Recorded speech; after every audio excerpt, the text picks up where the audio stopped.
Here I've got the rangefinder out of the camera and it's very hazy, certainly needs to be cleaned. I'll briefly show you how I take this apart. First, lift this pin back out of its slot, release the spring tension, put the pin aside. There's an eccentric in here. It's the brass bush is slightly eccentric. And there's also a slot which allows you to position that whole screw backwards and forwards. If we want things to go back where they came from, we've got to mark them. So I normally run a screwdriver around there, just the tip, just to put a scratch in that plate so I know where the end of that bracket came to. I've got a tool here, 2 pins on it, adjustable, Belgian USA, very handy. Pop that in there, slacken it off. Then I can spin it with my tweezers. We can lift that off. There's the screw, there's the spring washer, here's the bronze bush or brass bush, slotted. What I normally do is make a scratch on here where that slot is, so I know it goes back in that position. I also put a little mark on that brass bush so I know that's the way up it's sat. That can be lifted off. Knock that bush out.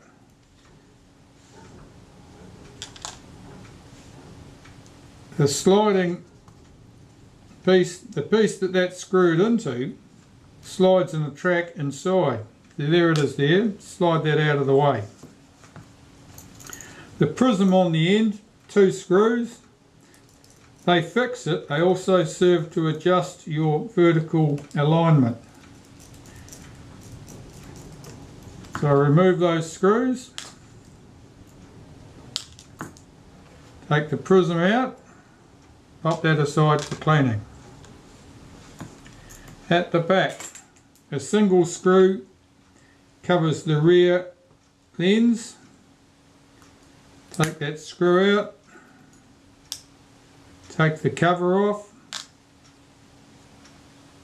flick that out. That's quite hazy, well, it's got a big fingerprint on it, quite apart from all the other dirt. Now we're left with these hazy front elements. You've got a fingerprint on the front, but that's the least of our problems. I normally remove this screw,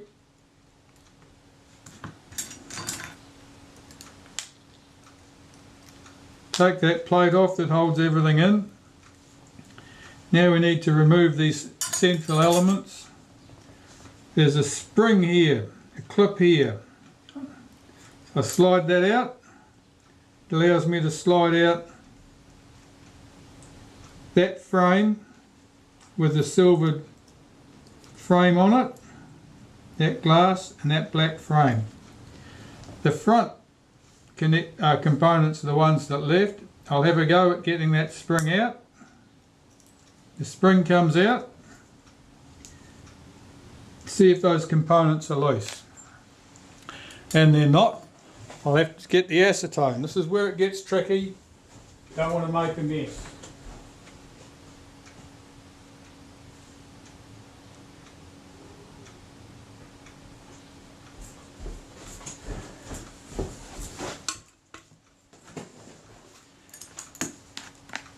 This assembly is held in with a touch of lacquer at this point and that point, plus any other lacquer that's managed to run down into the slot and stick things together really well. So what I do is take a little bit of acetone in my tweezers, drop it into there,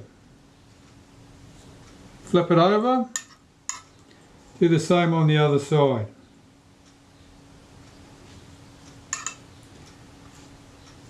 That'll work over the space of the next few minutes. Just drop another drop down there and another on that side. One of the pieces of glass in here is very, very delicate. It's very much the same as this, extremely thin, very prone to cracking. You can see it here. There's the delicate piece of glass. there's a steel frame in between the two. That's probably steel. And what I'm doing is I'm just checking, yep, that's come loose. I've pulled that back, which means that that glass is no longer glued. So I can press that, bring it, ooh, that is extremely hazy. If I press down on this now, it's broken that lacquer completely. You've got the plastic piece, we've got the front glass, and we've got this black frame there, mask I suppose you'd call it. All we're left within the body at this stage is the split image glass, semi-silvered mirror you'd call that.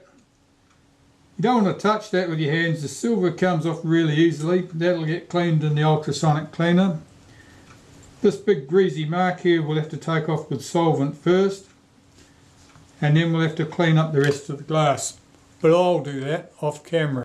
Okay, well I've cleaned up these components. Some were cleaned in the ultrasonic cleaner, some by hand. Right, so the reassembly. So I'll take that cover back off. With the two glass frames, the one with the larger silver frame, and the silvering should be facing to this front, has this black piece behind it, and the wire, the front sprung frame slides in there over the glass like that. See, something's stuck.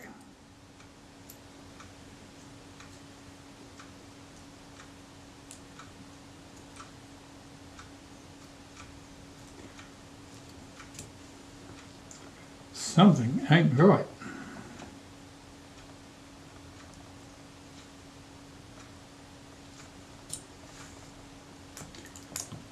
We'd better investigate.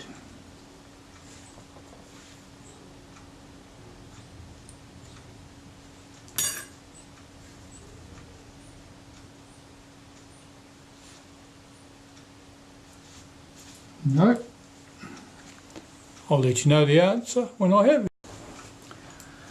The answer was that the semi-silvered mirror here had slid down its track slightly and was propping up this piece of glass and its metal frame, which meant that it was you couldn't fit the retainer spring in place. So that was unexpected. This is the smaller of the frames. The silvering on this needs to point to the back of the camera. One side of the glass is silvered. That goes in there.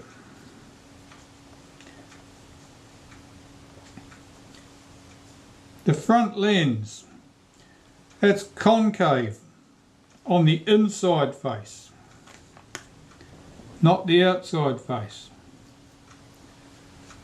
This little mask fits over it on the inside face, over that concavity. I'm just checking there's no dust inclusions. This slides in to that groove over the top of that front mirror. And here we have the piece with the frame lines on, the markings for parallax. There are two marks on the top of the frame, one on the bottom. So the top make sure you get it the right way round. It's also a dull grey finish on the outside and shiny finish on the inside. Here's our retaining spring. Again, that goes in over the glass, and that's our front components in. And they are nice and clean and sparkly. Vast improvement. The viewfinder you can see out of.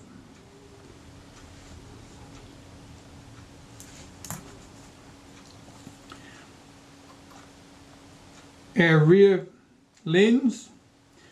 That's, what's that? Plano convex. The plane side to the outside. The convex side inwards. There's its retainer.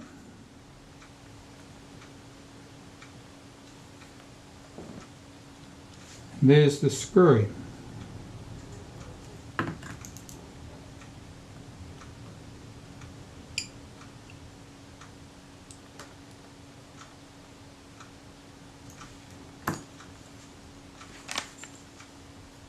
And I'm looking through it and everything looks good. Frame lines are good, nice and bright.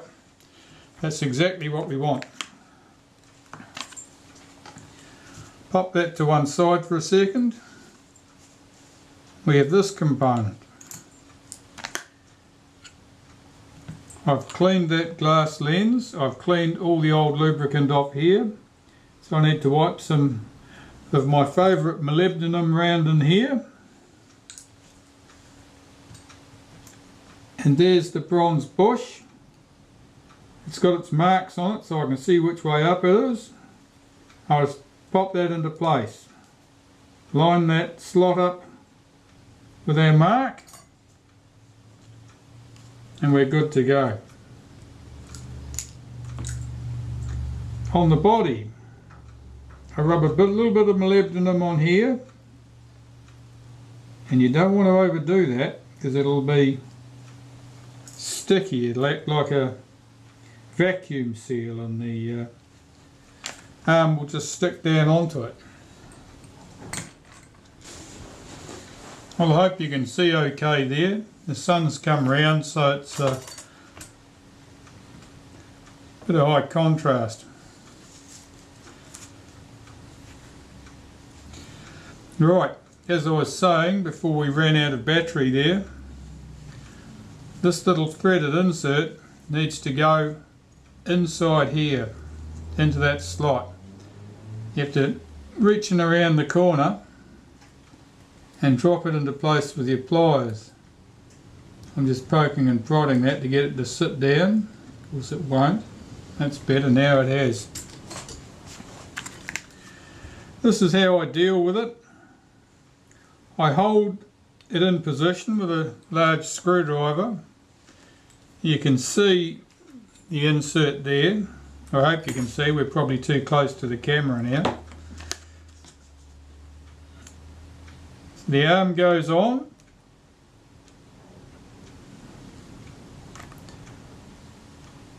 And we're looking for the other bits that I've handily lost. There they are.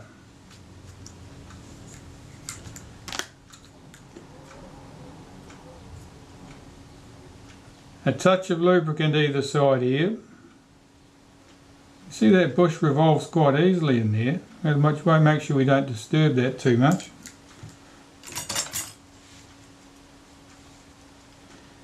There's our spring.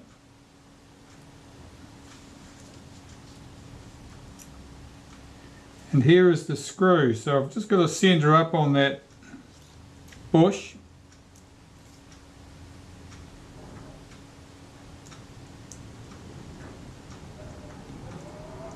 Get that screw started.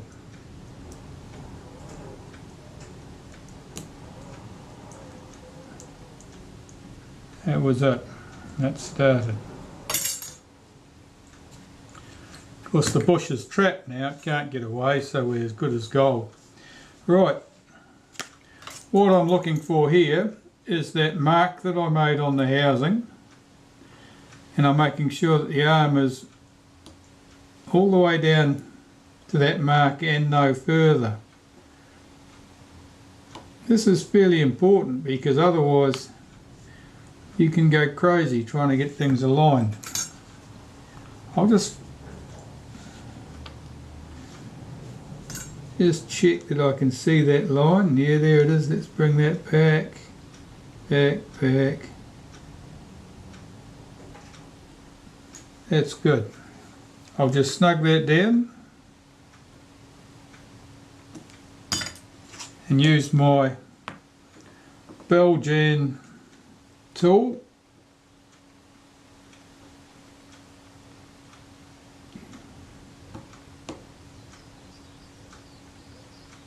To lock that in place.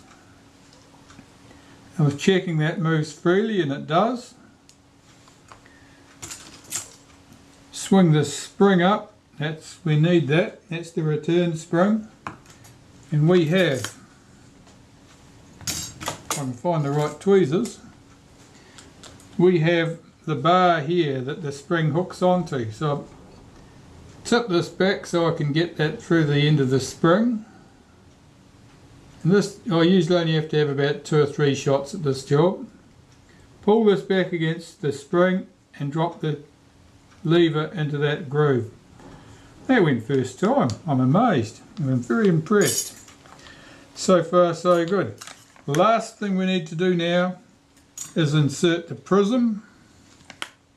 This has been cleaned. I can see it's chipped on the top edge right here. Now I know what causes that. That's clumsiness when people are mucking around with the cocking rack. That's not badly chipped. I've seen much worse ones than that. Right, so this goes in. There are 2 screws.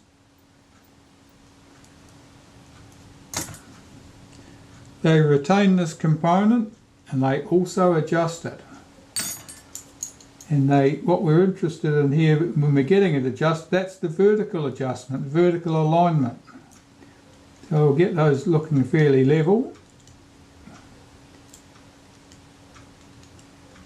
Just with my finger under here, I can just feel that thing rotating as I did that screw up. So I'm looking out the window now to see what I've got. And I can see that my moving image is slightly high, and that tells me I've got to loosen the front screw slightly and tighten the rear screw slightly. Now I'm telling you now that the amount you need to adjust is pretty slight, so it's only a very small amount of a turn that we're talking about. And I'm just trying to get these approximately right at the moment, because once they're in the camera we will make our final adjustments. And it will vary slightly because the forces on this arm will also help dictate where they go. That's very good. I'm very happy with that. Okay, so that's ready to go in the camera. Before it goes in the camera, last little bit of lubricant. I love this stuff. On this post here, on the inside face of that, that's where it couples with that screw on the camera body. Next, putting the rangefinder back. Now we need to fit the rangefinder to the body. Now it's all clean and shiny, so I'm going to take that rubber band off.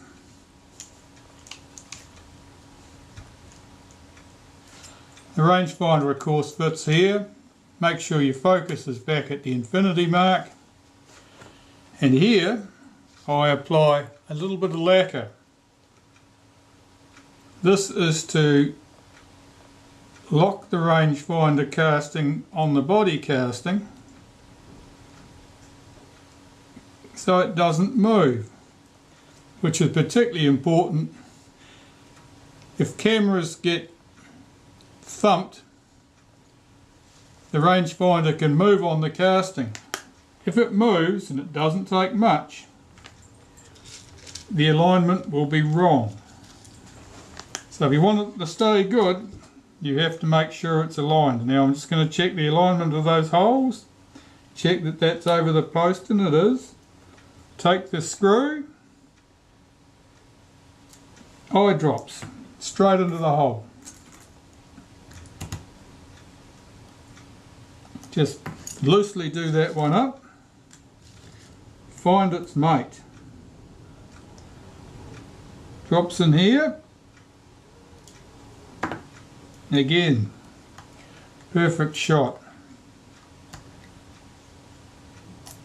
Right, they're in place. I hold the rangefinder back firmly against this moulding on the back of that casting.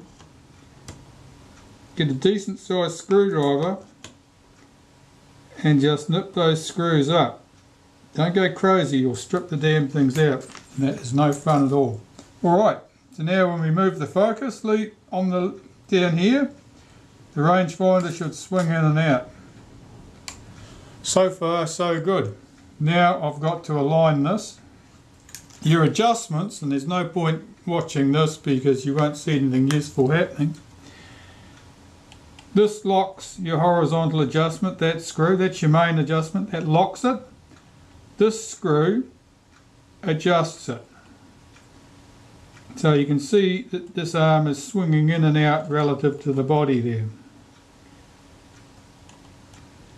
At the end, this screw locks the adjustment. This is the adjustment for adjusting your close focus distances. If nothing's been disturbed, leave that thing alone. You've probably got to set your infinity focus here, and that this will fall neatly into line. If you've mucked around with too much, you'll have to shuffle it, and you end up making adjustments here and here, and you work backwards and forwards between the two until you've got things right. That's all you need to see for the moment. I'm going to adjust this rangefinder, and once I've got it happy, then I'll finish closing up the camera.